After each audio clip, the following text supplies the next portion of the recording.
Bonjour et bienvenue à tous pour cette nouvelle affaire. Ce 27 juin 2023, deux jeunes parents promènent leur bébé dans sa poussette. L'enfant est coiffé d'un bonnet, sans doute pour le protéger du soleil, et on l'a même équipé de petites lunettes noires. Les passants sourient, attendris. Pourtant, s'ils pouvaient voir ce que cachent le bonnet et les lunettes, ils changeraient vite d'état d'esprit, car c'est quelque chose d'effroyable. 3 jours ont passé, nous sommes maintenant le 30 juin. À 11h45, les services d'urgence de la police reçoivent l'appel d'une femme inquiète. Une de mes connaissances vient de m'envoyer un message sur Messenger, explique-t-elle. Je ne sais pas ce qu'il faut en penser. Elle me dit que sa fille de 2 ans est morte pendant son sommeil, il y a plusieurs jours, et que son compagnon et elle ont caché le corps. Pourquoi aurait-il fait ça? Ils ont peur d'être accusés de maltraitance. Ils ont fait des bleus à la petite en essayant de la ranimer. La personne qui donne l'alerte ignore l'adresse de cette connaissance, mais elle peut au moins fournir son nom, Chelsea Gleason Mitchell. Munie de cette information essentielle, la police lance des recherches. Les résultats ne tardent pas. Une certaine Chelsea Gleason Mitchell s'est présentée à la mairie d'Ipswich, une semaine plus tôt, pour demander un logement d'urgence. On lui a attribué un studio au 214 de Sidegate Lane. Les employés municipaux se souviennent d'une jolie fille de 24 ans aux longs cheveux raides au regard clair.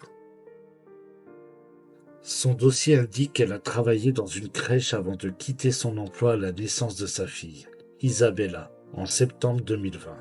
Séparée du père, sans revenu, en rupture avec sa famille, Chelsea se débrouille tant bien que mal, avec les quelques aides dont elle bénéficie. Sa fillette, une blondinette aux yeux bleus, ne manque apparemment de rien. Tout cela est plutôt rassurant. Mais, en poussant leur investigation, les enquêteurs mettent à jour des éléments nettement moins favorables. La vie de la petite Isabella et de sa maman aurait basculé début 2023, quand Chelsea s'est amourachée d'un certain Scott Jeff. Un bon à rien de son âge, SDF, sans emploi, arrogant, accro à la cocaïne et au cannabis. Il les a embarquées toutes les deux dans une vie d'errance jalonnée d'hôtels miteux, de caravanes et d'abris de fortune. Quelle existence pour une gamine de 2 ans!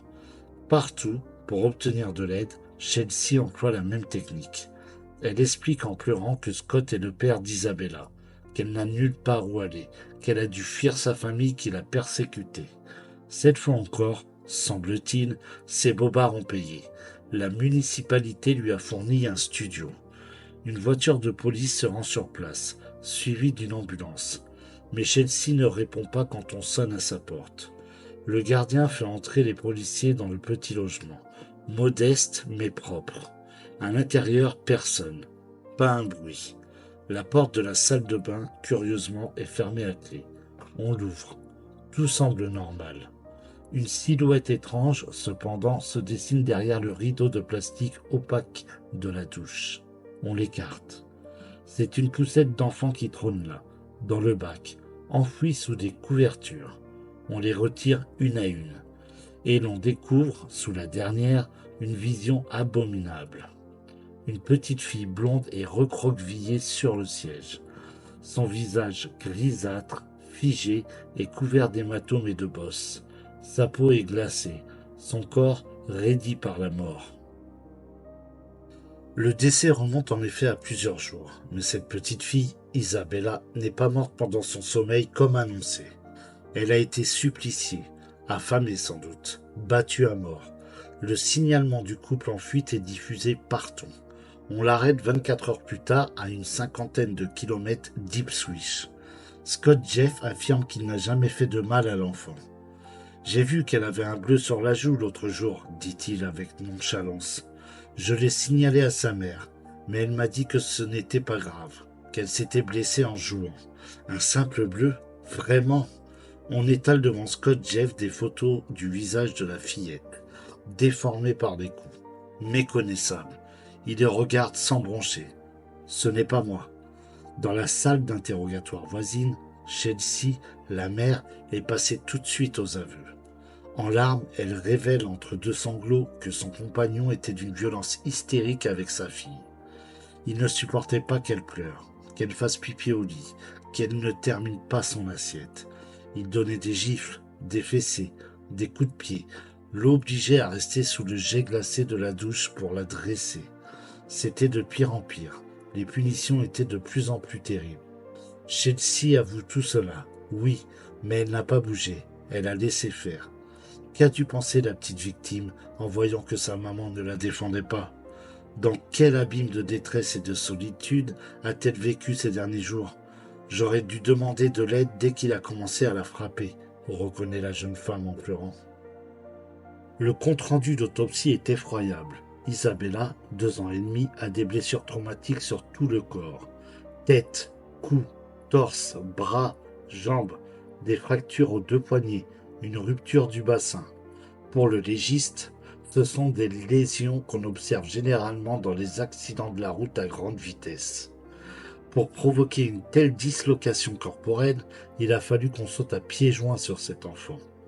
L'analyse de ses cheveux indique que la petite a ingéré de la cocaïne peu avant son décès. Ces tortionnaires l'ont-ils droguée pour éviter que ses hurlements de douleur alertent le voisinage? C'est probable.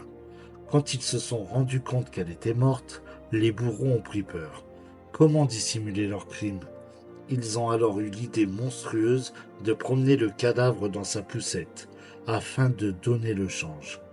Un bonnet sur la tête pour dissimuler son visage déformé par les coups. Des lunettes de soleil pour cacher son regard sans vie.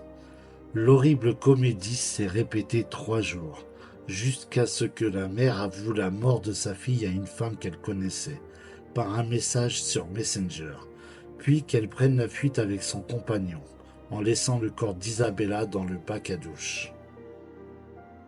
Le procès de Chelsea Gleeson Mitchell et Scott Jeff s'est ouvert le 8 octobre, devant le tribunal d'Ipswich. Tous deux étaient accusés de meurtre et d'actes de cruauté envers un enfant de moins de 16 ans en lien avec la cocaïne et le cannabis. Chelsea, ruisselante de larmes dans le box, a plaidé non coupable du meurtre, mais reconnu tous les autres chefs d'accusation. Scott Jeff, fidèle à lui-même, a choisi de plaider non coupable de tous les chefs d'accusation. On ne voit pas très bien ce qu'il espère en maintenant cette ligne de défense absurde. Les débats, qui doivent durer 8 semaines, vont nous en apprendre plus sur les horreurs infligées à l'enfant. On espère aussi qu'ils rendront hommage à cette petite fille joyeuse, laquelle commençait à découvrir la vie et vouait à sa maman une admiration sans borne. Isabella a été trahie de la pire des façons. Merci d'avoir suivi cette vidéo. Si cette histoire vous a touché, n'hésitez pas à vous abonner et à activer la cloche pour ne manquer aucune de mes prochaines vidéos. Prenez soin de vous et à très bientôt pour une nouvelle affaire.